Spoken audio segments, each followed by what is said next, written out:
Chapter 2b focuses on target costing. This is the second of our specialist cost and management accounting techniques. Target costing is particularly suitable in a modern business environment, particularly where we have products with short life cycles and that incur a lot of development and design costs. You can expect target costing to feature in your exam for the whole 20 marks of a question. You could be expected to discuss target costing, maybe a description of it, some of the benefits and other implications of target costing, as well as doing some calculations to calculate target cost and some of the other aspects of target costing that we'll see in a moment. Just look at traditionally, first of all, how it had got to the cost and the selling price of our products, and we can then compare that with this new technique called target costing. So traditionally, the first thing we'd have done would have been to try and work out how much we think it would cost us to make our given product. Once we'd understood the cost involved, obviously we want to make a profit on that particular item. So what we would typically do is add a markup onto that cost, and the two things together would give us our selling price. Now, the trouble with this approach is that it is entirely focused internally at our business. There is no incentive to actually control our costs. And this selling price that we arrive at, we don't know whether actually we can sell the product for that amount, whether it's more or less than our competitors. Going with this kind of approach, therefore, we are not likely to maximise our profits. Now, one of the things with a modern business environment, as we've mentioned already, is that our product life cycles are often much shorter. New products are developed constantly, be they entirely new products or upgrades, enhancements to existing products. So because we've got very short life cycle, we need to make sure we get the cost of the product and the selling price of the product right, otherwise we could find we're not recovering all of our costs and making a profit on those items. So target costing actually turns this whole process on its head. The first thing target costing does is to go out and look at the market. Go out and we find exactly what our customers would be prepared to pay for the products that we're making. How do they value its features, etc.? What are our competitors doing that's similar? We get to our selling price. Now, having established our selling price, we then say, okay, well, how much return do we ideally need from our product? So once we've worked that out, we reduce or deduct that amount from our selling price. Now, what that leaves us with is a target cost. If we're going to make the returns we need, cover all of our costs, we have to find ways of making our product for this particular value, otherwise we're not going to be profitable. Now, the difference here is that this process is entirely focused externally rather than internally. Right from the start, we are looking at an external focus. Now, the problem here obviously could be that when we calculate our target cost, actually it's different from what we think we can make that product for. Now, if we do have a difference between our estimated costs and the target cost, this is known as a cost gap. Now, what we need to do is to find measures and find ways of closing this gap before we launch our product. Now, the majority of a product's cost is actually in the design and development. Once we get into production, really we're only looking at around about 10% of our overall product costs for that particular item. So if we start trying to reduce our costs once we launch the product, that could be too late to get our desired returns. So when we're looking at closing this cost gap, we're actually looking into the whole way that our item is made, What is it that we can change? Can we use different components? Do we need all of those features we thought we did? Can we use a different grade of labour, etc., in order to try and close that gap? Okay, so let's have a look at example 1. And that will give us an idea of some of the numbery aspects that we could be asked with regards to target costing.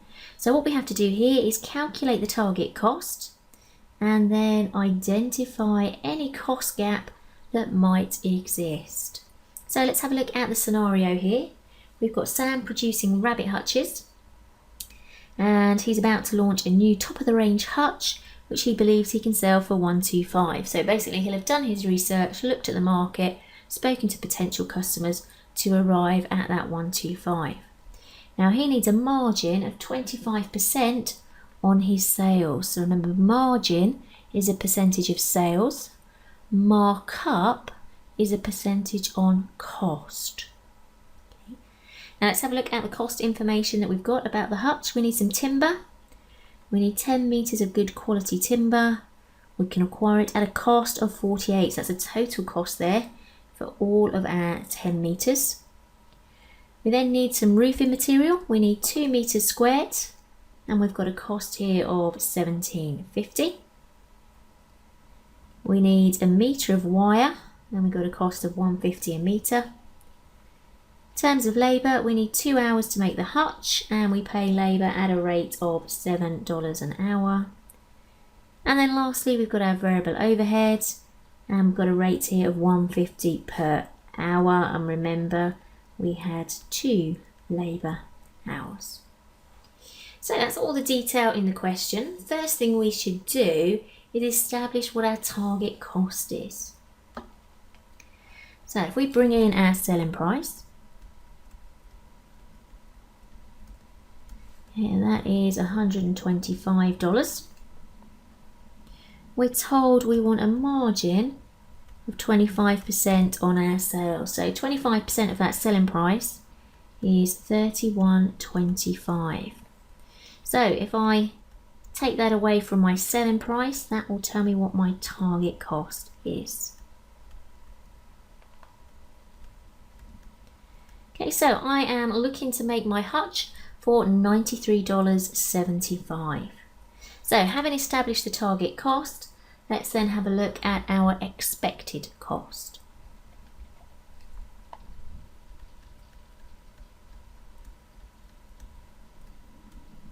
Okay, now in here I've got my timber,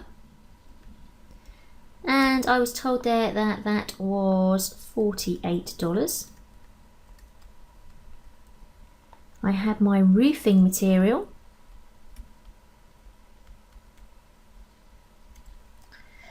and my roofing material I needed 2 metres, and that cost $17.50 a metre. So I've got 2 times $17.50, the cost of $35. I then got my wire, and my wire I needed a metre at $1.50.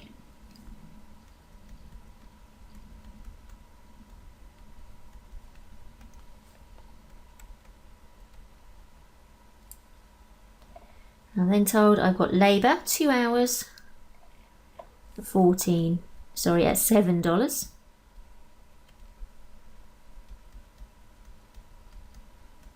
which gives me 14. And then lastly, I have my variable overhead, and that was based on my labour hours, and we know we had 2 labour hours, and the rate here was $1.50. Now you can see here I've put my workings down for each of these, even though we are looking at quite simplistic numbers.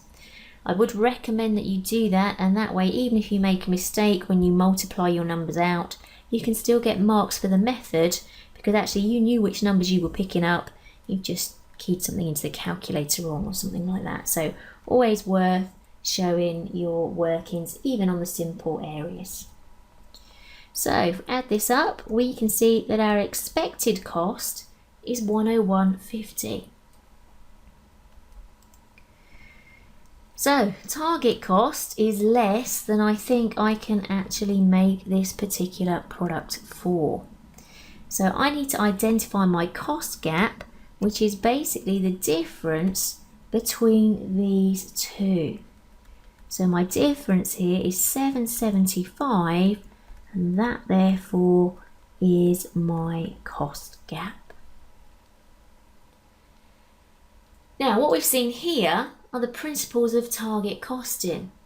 The numbers involved are quite straightforward. Some of them in the exam will be straightforward like this. There might be some with a bit extra detail to do. Now typically the other things you could have in here would be some fixed overhead as well. And in order to make that slightly more complicated, what you might have to do is split out the variable and the fixed overhead in order to get to your cost per unit. Now to do that, use a technique called high-low method, which you should have seen before, but if not, don't worry, that comes up again in chapter 9a, so we'll look at that there. The other thing they could do here to make this a little bit more involved in terms of the calculations is to talk about maybe wastage. So maybe you end up losing 10% of your roofing material because of the way you've got to cut it. So actually, although you need 2 meters, you've got to buy more than 2 meters because 10% of what you use you'll throw away. So that's the other kind of complication or twist that could be added to an example such as this. Here we're going to think about some of the practical ways then of closing a cost gap. So J Company manufactures multiple products in the building trade, and the company uses target costing. One of the products, product B, has a target cost that the company wishes to close. So although we have a little scenario here, we don't actually need to worry about application too much in section A. What instead we need to think about is which of these actions would actually close the target cost gap.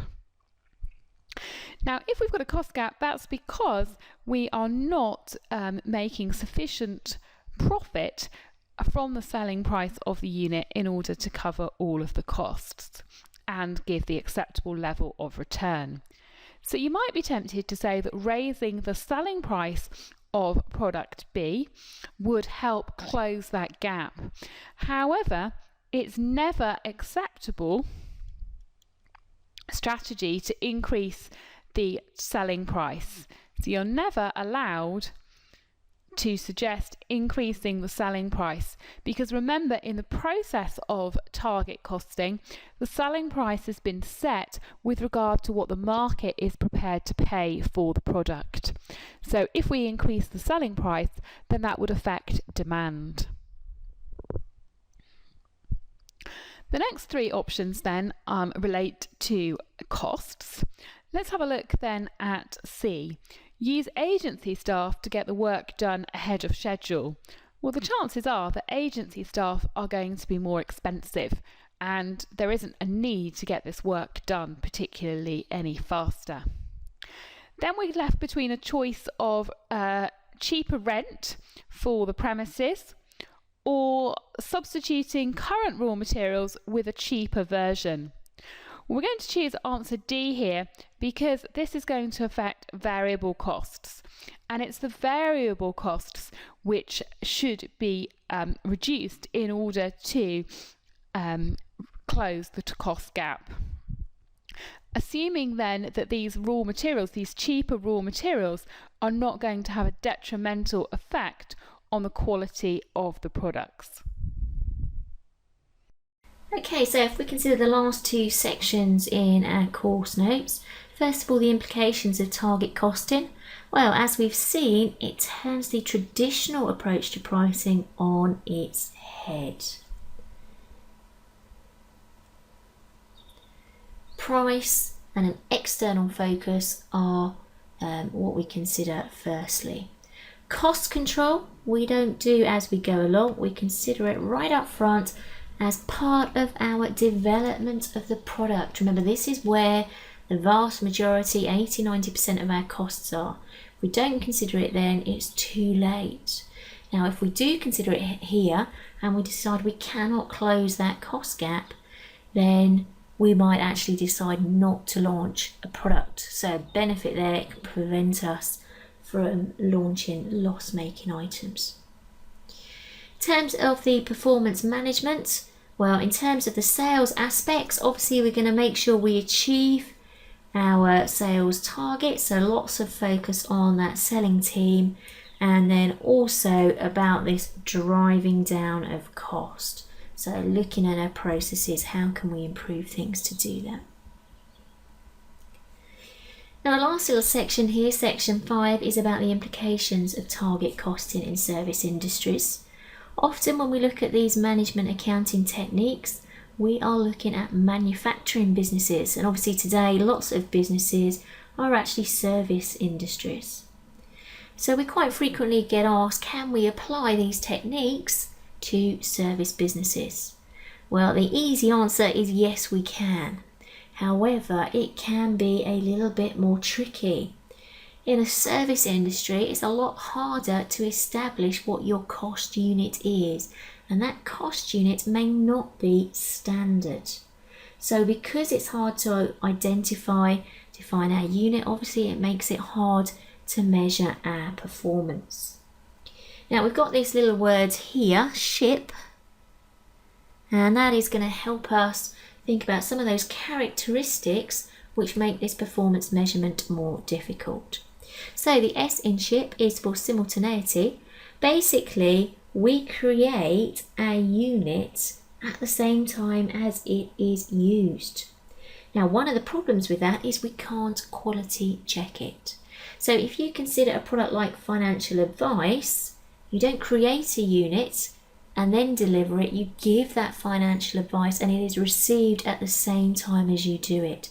So nobody can actually say, oh no, that's the wrong advice, and stop it before it goes out. Heterogeneity, this is about the fact that every unit will be different. Not everybody needs exactly the same service or the same advice. So again, hard to control the quality, and the consistency of your advice will vary. With a service industry, generally we are looking at people delivering the product. And as soon as we bring people into the mix, then we are going to have a problem with consistency. Different people offering that advice will have different personalities. They'll deliver things in a different manner, and that will impact that consistency, the variability of your service. Intangibility, we can't touch it. How do you therefore value that particular item? If we're buying a Mars bar, we know exactly what we're going to get. We can measure that very easily. We understand, if it tastes right, the value of that product to us.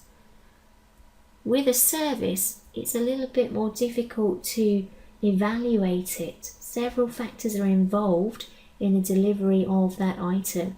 If you're having some financial advice and you've gone to see your financial advisor and he keeps you waiting for 20 minutes, then you're probably going to feel a little bit fed up with that, and that's going to impact how you feel about the actual service that he then delivers to you when you meet him.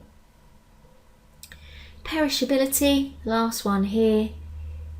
We cannot make these items in advance and store them up ready for demand. We can only deliver them as they're required, and obviously only make them as we are delivering them.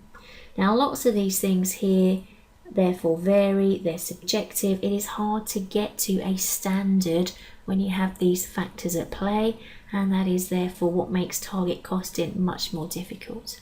However, it can be done. If you think about maybe an auditor, we could apply target costing. We know how much our client will want to pay for that audit. We know what our markup should be. We can therefore work out the target cost of that job and try and find ways of ensuring we can produce that audit for that required cost. So it is doable, but again, obviously not every audit will be the same. There will be different factors involved which impact that. So you just need to bear that in mind if you are answering a question on service industries.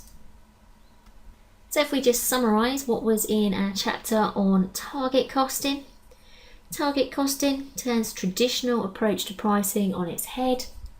We set the selling price first, and we do that with reference to the market. Okay. Once we've got our selling price, we then deduct from that our desired margin to get to our target cost. Now the difference in your target cost and your expected cost is known as a cost gap, and we need to try and close that before we decide whether or not to launch the product. How are we going to close it? Well, the key thing where we're going to get the most amount of cost reduction is through the design and development of the product. So we are considering cost control and indeed cost reduction right up front during development, and we have an external focus with target costing. We can apply it to service industries, but it's just a little bit more difficult to actually measure our cost unit.